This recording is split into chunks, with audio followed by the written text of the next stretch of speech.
अस्सलाम वालेकुम दोस्तों।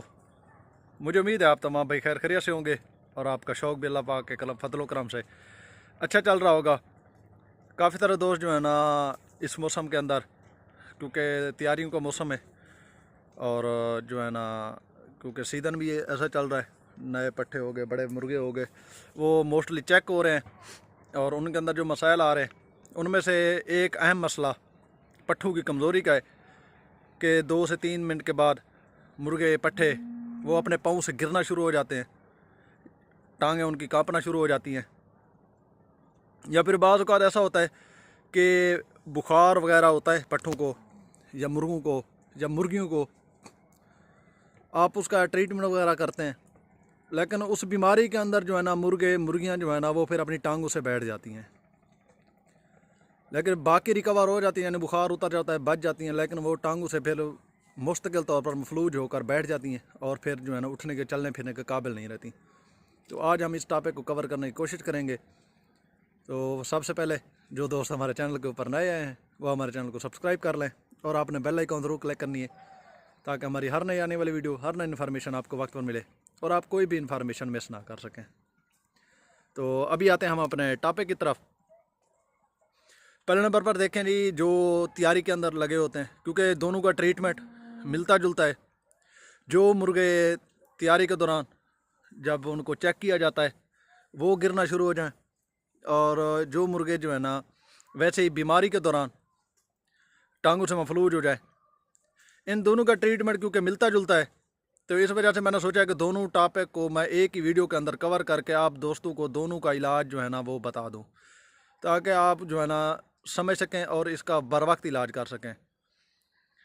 पहले नंबर पर आपने ये समझना है कि अगर मुर्ग तैयारी के अंदर लगा हुआ है और 2 से 2.5 मिनट के बाद जो है ना उसकी टांगें कांपना शुरू हो जाती है, दम के बार जो है ना दम से टेक लगाना शुरू कर देते हैं या फिर बैठ जाते हैं, उसकी 2 से 3 रीज़न हो सकती हैं। एक तो उनके पट्ठे कमज़ोर होते हैं,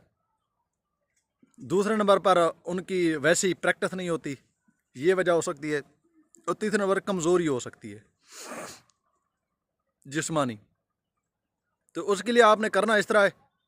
कि जो भी ऐसा मुर्ग हो, आपने उनको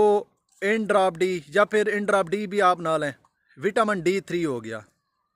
आपको किसी भी यानी कि कंपनी वगैरह के अंदर फार्मेट के अंदर मिले, बेशक जो है ना विटामिन D3 है, आपने ये ले लेना है। और इंजेक्शन दूध के अंदर आपने मिक्स करके मुर्गों को जो है ना वो 1 सीसी वैसे ही 1 सीसी होता है, 5 से 10 सीसी या 15 सीसी दूध ले लें, नीम गर्म हो हल्का सा बिल्कुल, क्योंकि आजकल काफ़ी ज़्यादा सर्दियाँ हैं, तो उसके अंदर आपने इंजेक्शन जो है ना मिक्स करके वो सिरिंज के ज़रिए मुर्गे को पिला देना है। या वैसे आपका मुर्गा पी जाए तो फिर क्या ही बात है, अगर ना पिए तो फिर सिरिंज के ज़रिए आपने उसको जो है ना वो उसके पोर्ट के अंदर उतार देना है। सिरिंज के सामने आपने पाइप लगा लेना है, पाइप का प्लास्टिक का टुकड़ा, काफ़ी ज़्यादा दोस्तों को बना हुआ पड़ा भी होता है, जिनके पास ना पड़ा हो वो बना लें, और इससे आपने मुर्गों को पिला देना है एक दिन। उससे अगले दिन आपने मैथीगोबाल इंजेक्शन, ये जो है ना जिस्म के अंदर, सीने के अंदर वो लगा देना है, फिर एक दिन का वक्फा, फिर एक दिन लगा देना है, फिर एक दिन का वक्फा, फिर एक दिन लगा देना है। इंशाल्लाह आपका मुर्गा जो है ना कमज़ोरी से गिरना वगैरह उसका बिल्कुल ख़त्म हो जाएगा और आपका मुर्गा जो है ना बेहतरीन करके परफॉर्मेंस देगा। अगर वैसे ही उसको यानी कि प्रैक्टिस की कमी है तो फिर आप उसकी एक्सरसाइज वगैरह अच्छी तरह से करवाएं, इससे भी जो है ना मुर्गे वो ख़त्म कर जाते हैं, टांगों से गिरना वगैरह ख़त्म कर जाते हैं। और दूसरा अब आते हैं जो मुर्ग बीमार होते हैं और बीमारी के दौरान जो यानी कि जिनको इस तरह का मसला पेश आता है, वो दोस्त इस तरह से करें कि जैसे ही मुर्ग आपका बीमार हो आप ट्रीटमेंट शुरू करें, तो हमेशा याद रखा करें कि कोई भी बीमारी लगी हुई है मुर्गों को, ट्रीटमेंट के दौरान आप कोशिश किया करें कि मल्टीविटामिन साथ में लाजमी तौर पर दिया करें, चाहे वो सिरप की सूरत में हो, इंजेक्शन की सूरत में हो या फिर गोलियों की सूरत में हो, कोई भी मल्टीविटामिन आप दे सकते हैं। क्योंकि मेरा जो है, मेरे पास अगर मुर्ग बीमार हो, मैं मोस्टली बी कम्प्लेक्स इंजेक्शन मैं अपने पास रखता हूँ जी, जानवरों वाला वेटनरी स्टोर से ले लेता हूँ, वो इंतहाई सस्ता पड़ता है, क्योंकि मेरे पास ज़रा जानवर परिंदे ज़्यादा होते हैं, तो मुझे वही यानी कि बेहतर लगता है। तो मैं जब उसको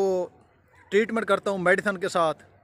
यानी कि अगर बुखार है, बुखार का ट्रीटमेंट, नज़ला है, नज़ले का ट्रीटमेंट,